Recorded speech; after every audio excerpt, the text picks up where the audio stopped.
एक राष्ट्रवादी व्यक्ति के अंदर ही ऐसे पूरे देश को एक साथ लेकर के चलने का भाव हो, जहां भारत में अनेक विविधता है, एक राष्ट्रवादी व्यक्ति वो दे सकता है, और वो है हमारे श्रद्धेय अटल बिहारी वाजपेयी जी। देखिए, पाकिस्तान और भारत की लड़ाई कोई किसी से छुपी नहीं है, लेकिन शांति का प्रस्ताव देने वाले अटल जी थे। भारत दिल्ली से लेकर लाहौर तक की बस यात्रा उन्होंने शुरू की थी, और वो उसके पहले यात्री भी बने थे। तो भारत को स्वर्णिम चतुर्भुज योजना उनकी अटल बिहारी वाजपेयी जी की एक प्रमुख योजना में से थी। उत्तर प्रदेश के आगरा निवासी कृष्ण बिहारी वाजपेयी, जो कि मध्य प्रदेश के इंदौर शहर में अध्यापन का कार्य किया करते थे, मतलब कि बतौर शिक्षक लोगों को शिक्षा देते थे, और उनकी धर्मपत्नी का नाम था कृष्णा वाजपेयी। इन दोनों के सुपुत्र के रूप में 25 दिसंबर 1924 को अटल बिहारी वाजपेयी का जन्म हुआ, जिन्हें राष्ट्रवाद का द्योतक कहें तो कोई अतिशयोक्ति नहीं होगी। और उनकी एक कविता का एक जो पंक्ति है वो आपको बताना चाहूँगा, आपको सुनाना चाहूँगा।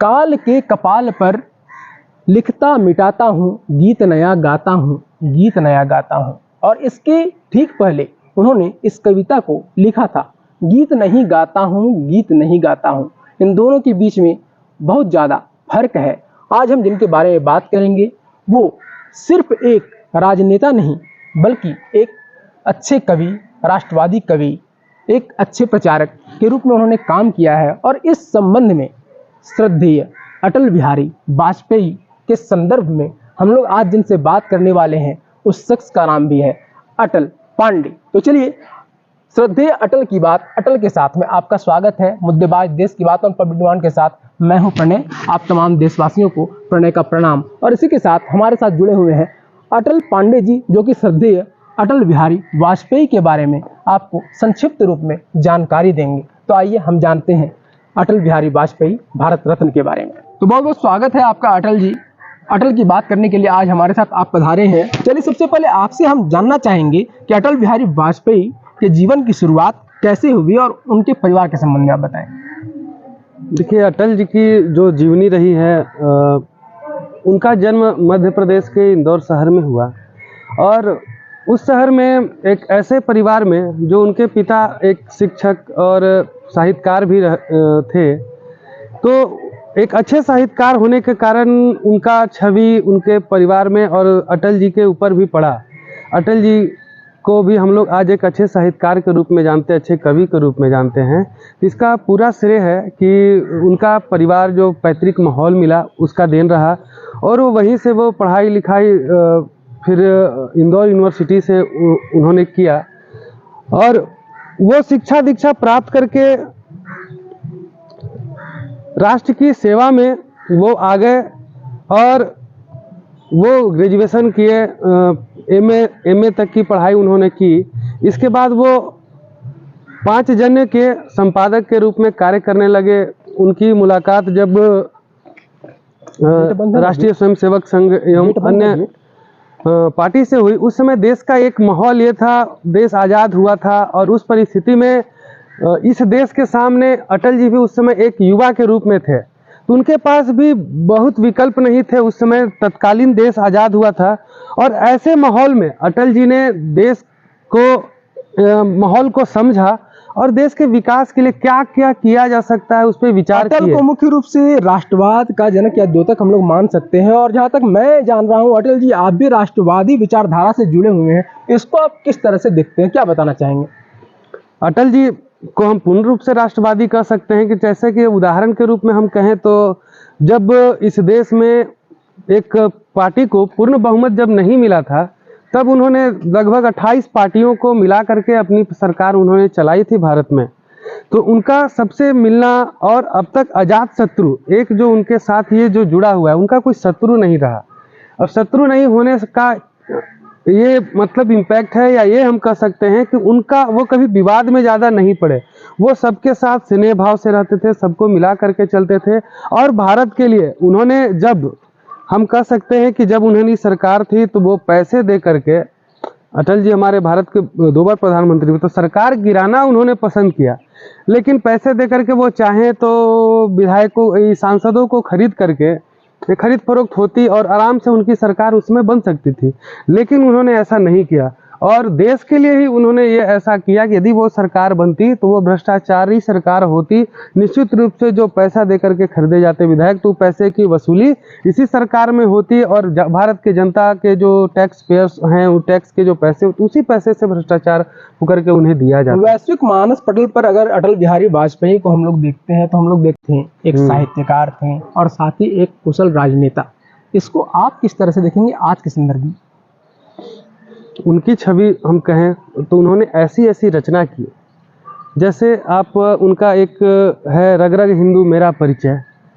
तो ये हम कह सकते हैं कि उन्होंने राजनेता के रूप में भी कभी ये स्वीकारने में ये उन्हें शर्म नहीं आई कि वो हिंदू हैं। आज के संदर्भ में हम जब देखें तो हम देखेंगे कि अटल जी और वर्तमान जो राजनीति है इसके संदर्भ में कई लोग जो होते हैं आज सेकुलर बनने के चक्कर में अपने आप को जब जाएंगे मस्जिद या अन्य जगहों पर तो टोपी वहाँ पहनेंगे, गिरजाघर में ऐसे उन्होंने छद्म मतलब धर्म की राजनीति करते हैं। लेकिन अटल जी ने खुल के कहा था कि रग रग हिंदू मेरा परिचय तन मन हिंदू, ऐसा उन्होंने कहा था। उनकी पहली कविता है। तो उनका जो छवि एक कविता के रूप कवि के रूप में जो रहा है वो युवाओं के लिए काफ़ी प्रेरणादायी रहा है। और उनकी अन्य जो कविताएं हैं, देशभक्ति से ओतप्रोत जो कविताएं उन्होंने लिखी है वो युवाओं को काफ़ी प्रभावित की है और आज भी प्रासंगिक हैं। अटल जी कोई आम इंसान नहीं थे, एक महापुरुष थे, महामानव थे, जो थे नहीं हैं और हमेशा रहेंगे। हैं इसलिए कह रहा हूँ कि ऐसे पुरुष कभी लोगों के दिलों से मरते नहीं, वो हमेशा जीवित रहते हैं। भारत करीब 200 वर्षों तक अंग्रेजों का गुलाम रहा। उसके पूर्व मुगल शासक भी आए, कई तरह के लोग आए, उन्होंने भारत पर शासन किया और इसके बाद 15 अगस्त 1947 को भारत को आज़ादी मिली। इसके बाद अगर देखा जाए तो यूपीए की सरकार यानी कांग्रेस की सरकार लगातार बनी हुई थी। और इस बीच आपको नहीं लगता कि कहीं ना कहीं राजनीतिक नौविहान का सूत्रपात अटल बिहारी वाजपेयी ने किया? इसके संदर्भ में क्या बताना चाहेंगे? और खासकर आपको अगर बता दूं तो जनता पार्टी से पूर्व उन्होंने किस तरह के कार्य किए और भारतीय जनता पार्टी का भी निर्माण उन्होंने किया, तो कैसे ये सारा कुछ हुआ, इसके संदर्भ में आप क्या बताना चाहेंगे? आज अटल बिहारी वाजपेयी कहाँ है? अटल बिहारी वाजपेयी के बारे में राजनीति का जो उनका सफर हुआ, पहले तो मैं कहूँगा कि उन्होंने शुरुआत की जनसंघ से। जी, पहला चुनाव उन्होंने 52 में लड़ा, 1952 में, तो वो चुनाव वो हार गए थे। फिर वही 5 साल बाद उन्होंने फिर से लेकिन क्षेत्र नहीं छोड़ा, चुनाव में लड़े रहे और 57 में फिर से चुनाव जीत करके वो भारत देश की संसद में गए और वो उत्तर प्रदेश से फिर आगरा से चुनाव लड़े। तो ऐसे परिदृश्य में वो उन्होंने राजनीति को नहीं छोड़ा और राजनीति से जुड़े रहे। और भारत की आज वर्तमान राजनीति देखें, उन्होंने पहले जनसंघ के बाद देश में जब आपातकाल लगा इंदिरा गांधी जी की सरकार के समय, तो उस समय उन्होंने एक नई पार्टी का उदय हुआ था। जयप्रकाश नारायण जी के नेतृत्व में जनता पार्टी बनी थी। उसमें कई नेता, जो युवा नेता लोग काफ़ी उभर करके आए थे, जैसे लालू नीतीश कुमार, रामविलास पासवान जैसे युवा छात्र नेता थे उस समय।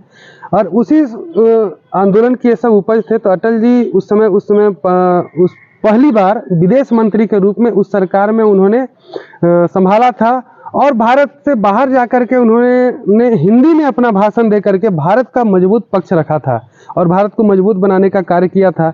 इसके बाद कुछ समय बाद उन्होंने जनता पार्टी में इससे बगावत करके उन्होंने अलग एक अपनी पार्टी बनाई थी जिसका नाम था भारतीय जनता पार्टी, और जिसके वे अध्यक्ष भी रहे, प्रथम अध्यक्ष भी रहे। और उन्हें भारतीय जनता पार्टी को शुरुआत की और उन्होंने फिर आज जो व्यापक स्वरूप देख रहे हैं भारतीय जनता पार्टी की, और उसके संस्थापक में से एक थे अटल बिहारी वाजपेयी जी भी डॉक्टर श्यामा प्रसाद मुखर्जी जी के साथ में। तो ऐसे निर्माण हुआ भारतीय जनता पार्टी का, जिसमें बहुत बड़ा योगदान हम कह सकते हैं कि अटल बिहारी वाजपेयी जी का रहा है। देश ने उन्हें अपना नेता स्वीकार लिया था और धीरे धीरे उनका जो विस्तार रहा, लोगों के दिलों में जगह बनाने की जो उनकी कड़ी मेहनत रही, लगन देखी उन्होंने, देश के प्रति निछावर होने की उनकी भक्ति देख करके आम लोगों ने 1998-99 के समय उन्होंने उनकी सरकार आई और वो 5 साल पूर्ण 2004 चलाने वाली, जो कांग्रेस के अलावा जो पूरे 5 साल चली, वो अटल बिहारी वाजपेयी जी की ही सरकार थी। आज कांग्रेस को हम देखें तो उन्होंने कई सालों तक इस देश में राज किया, लेकिन भारत का संपूर्ण रूप से विकास नहीं किया, ना ही सबको लेकर चलने का काम किया। तो भारत को स्वर्णिम चतुर्भुज योजना उनकी अटल बिहारी वाजपेयी जी की एक प्रमुख योजना में से थी। वो भारत के 4 प्रमुख शहर दिल्ली, मुंबई, चेन्नई और कलकत्ता को जोड़ने की उनकी जो योजना थी, ये योजना काफ़ी लाभकारी भी है और देश को एकजुट रखने की उनकी योजना थी। ऐसे हम कहेंगे कि एक राष्ट्रवादी व्यक्ति के अंदर ही ऐसे पूरे देश को एक साथ लेकर के चलने का भाव हो, जहां भारत में अनेक विविधता है, अनेकता है, ऐसे में एकता का स्वर एक राष्ट्रवादी व्यक्ति वो दे सकता है, और वो है हमारे यहाँ आपसे श्रद्धेय जानना अटल बिहारी चाहेंगे वाजपेयी जी। कि तमाम अटकलों के बाद भी अटल रहे राष्ट्र की विकास गाथा को रचने में, और राष्ट्र को उन्होंने गति दिया। बाकायदा अगर हम लोग बात करते हैं भारत और पाकिस्तान जी जी के संबंध के बारे में, तो उस समय भी अगर हम लोग देखते हैं तो उन्होंने दिल्ली से लाहौर तक यात्रियों को बस के माध्यम से पहुंचाना उचित समझा और एक शांति का संदेश देना चाहे। इस संबंध में आप क्या बताएंगे और किस तरह से उनको भारतीय विकास का अग्रदूत माना जा सकता है? देखिए, पाकिस्तान और भारत की लड़ाई कोई किसी से छुपी नहीं है। कितने हम भारत पाकिस्तान में आज भी युद्ध हुई है, लेकिन शांति का प्रस्ताव देने वाले अटल जी थे। भारत दिल्ली से लेकर लाहौर तक की बस यात्रा उन्होंने शुरू की थी, और वो उसके पहले यात्री भी बने थे, और वो उस बस से यात्रा करके लाहौर तक गए थे और पाकिस्तान के तरफ उन्होंने हाथ बढ़ाया था दोस्ती का, कि पाकिस्तान हमारा मित्र राष्ट्र बने, क्योंकि हम पड़ोसी हैं और पड़ोसी से अच्छा संबंध होने से हमारा विकास दोनों का अच्छे से होता है। एक अच्छी पहल थी उनकी, लेकिन पाकिस्तान अपनी आदत से बाज नहीं आया। उन्हीं की सरकार में उसने उस समय कारगिल में अटैक कर दिया, कारगिल को कब्जा करने की कोशिश की, और अटल जी की सरकार ने उस पाकिस्तान को उस समय पुरजोर ताकत के साथ ऐसा प्रहार किया कि पाकिस्तान को मुंह की खानी पड़ी, और कारगिल युद्ध हमने जीता था। काफ़ी उसमें नुकसान हुआ दोनों तरफ का, लेकिन पाकिस्तान अपनी आदत से बाज नहीं आया। इसके बाद भी अटल जी का हम प्रखर व्यक्तित्व इसलिए कह सकते हैं कि पूरा विश्व उसमें अमेरिका, इंग्लैंड या अन्य रूस जैसे बहुत प्रमुख देश, कुछ मित्र राष्ट्र भी हैं, लेकिन भारत की शक्ति को वो लोग बढ़ने नहीं देना चाहते थे। भारत कई बार अपना परमाणु परीक्षण करना चाहता था, लेकिन उसके बावजूद भारत के परमाणु परीक्षण को वो लोग हरी झंडी नहीं दे रहे थे और प्रेशर बनाए हुए थे कि भारत परमाणु परीक्षण नहीं करे। लेकिन अटल जी ने ठान ली थी और वो इसे किए भी। सोच था वो आज नहीं, वो सस्टेनेबल डेवलपमेंट पर ज़्यादा विश्वास करते थे। ऐसा विकास जो कि आगे 20 साल 25 साल तक चले, लंबे समय तक चले, लोग उसे लंबे समय तक याद रखें। और भारत का जो पैसा लग रहा है, यदि कहीं पे हम लगा रहे हैं कुछ पैसा, तो ये नहीं कि आज इधर से हम सड़क बनाए, कल आकर के नाली के लिए खोद दें। तो उन्होंने इसका एक तरीके से विरोध करते हुए नया स्वागत करने की कोशिश की थी, प्रयास किया था उन्होंने कि भारत में एक अच्छे विकास की रफ्तार पकड़े भारत। अटल हमारे बीच नहीं है, लेकिन लोगों के रगों में, लोगों के दिलों में आज भी जीवित हैं। अटल के बाद के भारत की अगर कल्पना की जाए तो अटल के बाद के भारत को आप कैसे देखते हैं, और उसमें क्या कुछ बदलाव देखते हैं, या फिर उनका जो निर्णय रहा था, कहीं ना कहीं 3 बार वो प्रधानमंत्री के रूप में भारत के प्रधानमंत्री रहे हैं, और इसके बाद नरेंद्र दामोदर दास मोदी अभी भारत के प्रधानमंत्री हैं, आपको क्या लगता है? ये तत्कालीन, पहले मैं अटल जी की सरकार के बारे में थोड़ा सा कहना चाहूँगा कि उसमें जो देश की परिस्थिति रही थी, परमाणु परीक्षण हुआ था, विश्व के तरफ से आर्थिक कई सारे पाबंदी लग गए थे। भारत में एक चीज़ उसमें बहुत जोर मुद्दा बन गया था, प्याज का। प्याज, इतनी महंगाई बढ़ गई थी, प्याज नहीं मिल रहे थे देश में, तो उस समय विपक्ष ने मुद्दा बना दिया, काफ़ी महंगा है, महंगाई बढ़ गई है, प्याज नहीं मिल रहे। लेकिन किन्होंने ये सच्चाई जानने की नहीं कि आखिर प्याज गए तो गए कहाँ इस देश के। तो उस समय सारे प्याज भारत के परमाणु परीक्षण में लग गए थे, कि ताकि वहाँ से जो रेडिएशन, जो परीक्षण हो रहा था, वो रेडिएशन बाहर नहीं आए और अमेरिका और अन्य देशों को पता नहीं चले। लेकिन देश के लोगों ने उसमें शायद नहीं सोच पाए इतने निचले स्तर तक जा करके, और कांग्रेस और अन्य विपक्षी पार्टियां जो थी, उन्होंने इसे मुद्दा बनाते हुए देश के सामने रखा, और अटल जी की सरकार 2004 में चली गई थी। उसके बाद उन्होंने राजनीति से संन्यास ले लिया। ऐसे ही फिर उसके बाद कांग्रेस आ गई इस देश की सत्ता में, और उन्होंने फिर से देश में महंगाई बढ़ी, पुरजोर महंगाई बढ़ाई उसमें। और फिर उसके बाद जनता को समझ में आया कि ये लोग तो हमें मूर्ख बनाए, इन्होंने कहा था महंगाई घटाएंगे, लेकिन नहीं घटाई, ये लोग और महंगी बनाए। लेकिन 2014 के बाद भारतीय जनता पार्टी को जनता ने फिर से सरकार दिया, गद्दी पर बैठाया, पूर्ण बहुमत के साथ बैठाया। तो अब भारत में एक अच्छा प्रयास हो रहा है। एक राष्ट्रवादी सरकार जब से आई है इस देश में, जो अटल जी के सपने थे, जो सोच थे उनके कि हर गांव में बिजली पहुंचे, घर का निर्माण हो, सबके पास अच्छा घर हो रहने के लिए, गरीबी हटे भारत से, उनका जो सपना था वो सपना पूरा करने का काम आज हमारे देश के प्रधानमंत्री नरेंद्र मोदी जी कर रहे हैं। तो अटल को आदर्श के रूप में कैसे देखते हैं? जी, अटल जी का जो हम पहले भी चर्चा किए, अटल जी का जो व्यक्तित्व है, जो उनकी उदारवादी छवि है, और उन्होंने भारतीय राजनीति में हम कहें और भारतीय जनमानस में जो उन्होंने छवि बनाई, एक आम इंसान की तरह लोगों के दिलों में कैसे प्यार से और देश के लिए काम करके उन्होंने लोगों के दिल में जगह बना ली। लोग उनको प्यार करने लगे, देश उनको चाहने लगा। क्यों चाहने लगा? क्योंकि उनके विचार ऐसे थे, वो देशभक्ति से ओतप्रोत थे, उनकी सच्चाई को वो लोग देश करके सामने रखे। कई पूर्व की सरकारों ने हमारे देश के सामने कई गलत तथ्य रखे, जो साहित्यकार भी वो उन्होंने सही तथ्य कभी देश के सामने नहीं रखा, देश को सच्चाई से वाकिफ नहीं कराया। ऐसे में उन्होंने निर्भीक होकर के, निडर होकर के लोकसभा में लोगों की आवाज़ बनने का काम किया। जब भी कांग्रेस ने चाहा कि इस देश में कुछ गलत हो या एक तरफा कोई निर्णय लेने का किसी जाति धर्म के विशेष के रूप में, तो इसका अटल जी ने पुरजोर विरोध किया था। तो ऐसे एक प्रखर और मजबूत छवि बन करके उभरी थी उनकी, और इसी छवि को लोगों ने स्वीकारा। आज जैसे आप देखेंगे कि उनकी के नाम पर मेरा भी नाम अटल रखा गया, तो सोचिए उनकी कैसी छवि होगी कि यहाँ के भारत के जनमानस में लोग सोचने लगे कि मेरा बेटा भी हो अटल जैसा हो, मेरा पोता अटल जैसा हो। तो एक छवि बनी उनकी, तभी लोग उनका स्वीकारने लगे। और आज के परिप्रेक्ष्य में हम देखेंगे तो जिस प्रकार से देश के लोगों ने देश से बगावत करके, जैसे जेएनयू जैसे संस्थानों में लोग नारे लगाए, वो युवा थे। ऐसे ही कई क्षेत्र में देखेंगे तो भारत के विरोध के स्वर निकलते रहते हैं, जो भारत में ही लोग रहते हैं। तो ऐसे लोगों को भी करने का कार्य किया था। आज हम देख रहे हैं कि ये काफ़ी मात्रा में आए, क्योंकि जब भाजपा की सरकार पूर्ण बहुमत में आई तब ये और बिल बिला करके अपने बिल से बाहर निकल करके विरोध करने लगे।